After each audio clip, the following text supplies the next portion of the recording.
नमस्कार दोस्तों। Recently defence institute of advance technology DEAT ने एक मेडिकल बेड आइसोलेशन सिस्टम को डेवलप किया है कोविड-19 पेशेंट के लिए। नाम है आश्रय। तो चलिए हम लोग इनकी फीचर्स जो है, आश्रय का जो इम्पोर्टेंट फीचर्स है, क्या इसमें खास है, इनको जानते हैं।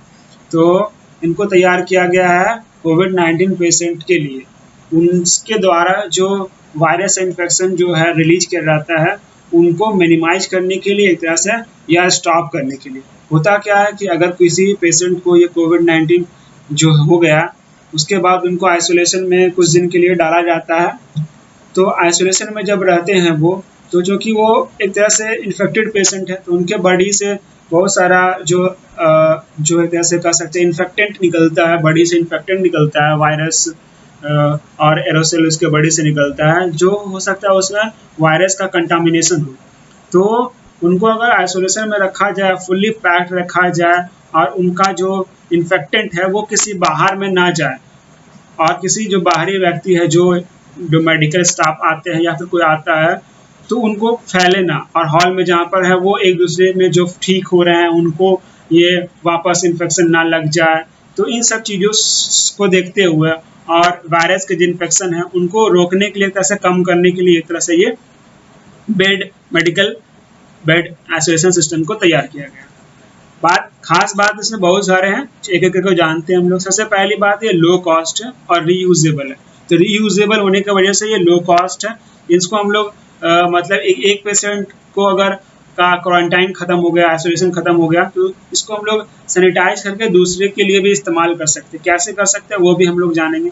इनके अंदर कुछ एक संक्शन लगा हुआ है, एक प्रेशर लगा हुआ है, जिससे जो जो पेशेंट जो एक्सेल करता है उनको हम लोग फिल्टर करके एयर को प्रोवाइड कराते हैं। और भी इम्पोर्टेंट चीज़ें हैं डिसइंफेक्टेंट के लिए, सारी चीज़ों को जानते हैं। सबसे पहली बात, ये जो बेड आइसोलेशन सिस्टम है, एक तरह जो आपको दिख रहा है स्क्रीन पर, जो बेड का सिस्टम का पूरी तरह से फिगर दिख रहा है, तो ये ट्रांसपेरेंट जो चीज़ है, ये मटेरियल है, ऐसे स्पेशलाइज्ड मटेरियल है, उससे बना हुआ है।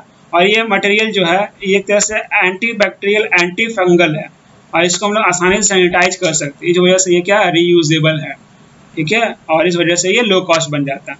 अगर इसकी साइज की बात करें तो इसका जो लेंथ जो है वो 7.5 फीट का लेंथ है, और उसकी जो विथ है, विथ जो है 7 मीटर का विथ, 7 फीट का विथ है, और जो हाइट है वो 6.5 विथ का हाइट है, फीट का हाइट है। और कुछ कुछ मेडिकल ग्रेड मटेरियल के स्ट्रक्चर के द्वारा इसको मतलब सपोर्ट दिया गया है। और ये एक पोर्टेबल है, इस तरह से पोर्टेबल है। इसको हम लोग कहीं पर भी, अगर इंस्टीट्यूशनल क्वारंटाइन या हॉस्पिटल में यूज़ करना है, या फिर होम क्वारंटाइन के लिए यूज़ करना, कहीं पर भी ये इस्तेमाल हो सकता है, पोर्टेबल है। उसके बाद जितने भी जो इन्वेलप हैं, जितने भी बेड इन्वेलप हैं, उनके अंदर एक सेट बेड है, एक टेबल होगा, एक चेयर होगा, और कुछ वॉकिंग स्पेस उसके अंदर होगा। वॉकिंग स्पेस जो है उसको हम लोग, यानी जो विथ है, उनको विथ को हम लोग एडजस्ट कर सकते हैं एबिलिटी ऑफ स्पेस के अनुसार। और उसके नीचे, बेड के नीचे आपको दिख रहा है यहाँ पर, ये ट्रांसल्यूसेंट टाइप का, मतलब कुछ हद तक ओपैक है, ताकि जो पेशेंट का जो प्राइवेसी है वो मेंटेन रहे, उसके लिए 3 फीट का यहाँ पर ओपैक स्ट्रक्चर दिया गया है।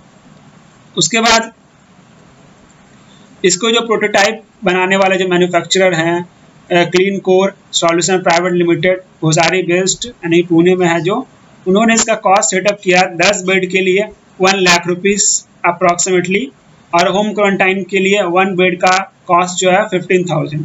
तो चूँकि ये प्रोटोटाइप कॉस्ट है, अगर इनको होलसेल का या फिर कमर्शियल मैन्युफैक्चर जब इसका होगा, तो हो सकता है इसका कॉस्ट और भी नीचे आ सकता है। और इसमें सबसे इम्पोर्टेंट बात जो है बताने जा रहा हूँ अभी, ये है कि ये इस इंटायर इन्वेलप में एक संक्शन लगा हुआ है, जो कि इस इन्वेलप के अंदर, जो सिस्टम के अंदर जो प्रेशर है और जो इन्फेक्टेंट है उनको रेगुलेट करता है। ये आपको यहाँ पर जो दिख रहा है, ये फिगर में, ये जो है संक्शन है। ये क्या है, इस इन्वेलप के अंदर जो एयर है, इन्फेक्टेंट एयर, जैसे कि मान लीजिए इस पेशेंट के द्वारा बहुत सारा जो इन्फेक्टेंट वायरस या फिर बहुत सारा चीज को रिलीज हुआ, ये एयर जो है अगर इन्वेलप ना होता तो इन्वेलप से बाहर चले जाता और लोगों को फैलता था। तो उससे बचाने के इन्वेलप लगाया गया, मतलब दिया गया। उसके बाद फिर मान लीजिए कि इन्फेक्टेंट इसी के इन्वेलप के अंदर बहुत सारा रहेगा, इसके वजह से क्या होगा, पेशेंट मान लीजिए इंटरनली ठीक हो रहा है और ये इन्फेक्टेड बाहर होने की वजह से फिर से हो सकता है, ये मैं अपना अंदाजा बता रहा हूँ, ठीक है। तो इसके लिए क्या किया गया ना कि ये संक्शन लगाया गया। संक्शन जितने भी जो इन्फेक्टेड एयर है और एरोसोल है उनको ये सक करता है और ये सक करता है, और सक करने के बाद ये फिल्टर करके जो फ्रेश एयर है वो प्रोवाइड कराता है इस एनवेलप के अंदर।